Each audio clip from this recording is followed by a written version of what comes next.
it's there. Like, a lot of people are kind of like, oh yeah, I don't want to do. You don't really have to be like a footlock specialist or something like that, but like, you have to pay attention to it. It's a part of the game now. It's simply there. It's not going to go away. There's not going to be like some magical, like once Pandora's box is open, you know, it's there, right? Like, I don't really think heel hooks are any more dangerous than any other submission. How you do it is what makes it dangerous. If you grip and rip anything, it's dangerous.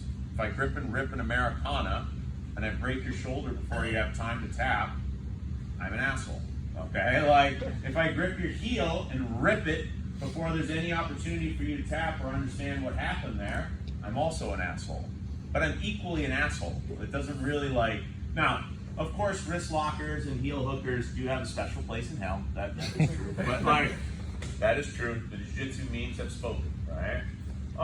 Now, we've set up a pretty basic set of movements there. And this is the main thing I'm going to look for when I play against somebody trying to pass me on their knees. I'm always looking to scissor sweep them. That's like my first choice, okay? You have to be very good at that. Now, what's going to happen is people are going to try to, what I call, climb your legs. All right, so if Elias were to come here, we can only account for so much, although honestly, I probably have an answer for every type of grip, but they're going to try, like, he wants to get to here. He wants to get around here, okay? He has a couple options, right? He could stand up, okay? Once he's realized that he's not going to touch your head, okay? If this is a street fight, he knows he's not going to touch your head, he's going to look for something else, right? And I call it climbing the legs. He starts doing various things to try to entangle your legs and stop them from being the problem for him. Does that make sense?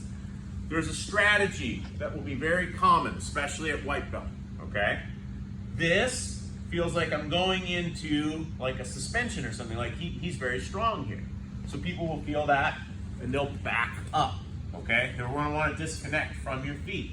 Now, you wanted to keep this mofo away from your face and you've succeeded, right? Like, he's backed up, right? So when they back up, this is something you just have to have and be ready for.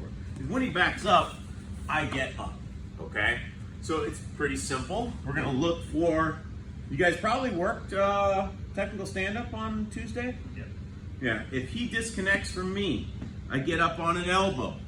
I get up on a hand, okay? I like to always have it, not everybody likes the hand in the face, I do, okay?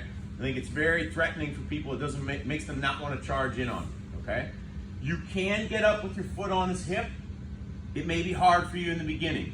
Foot back to the ground. I have no connection to him anymore.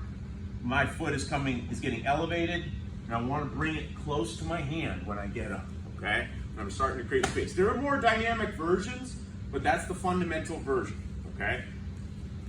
This foot and this hand, and then this leg becomes light, so I can bring my head down and bring my foot close to my hand and start to get up.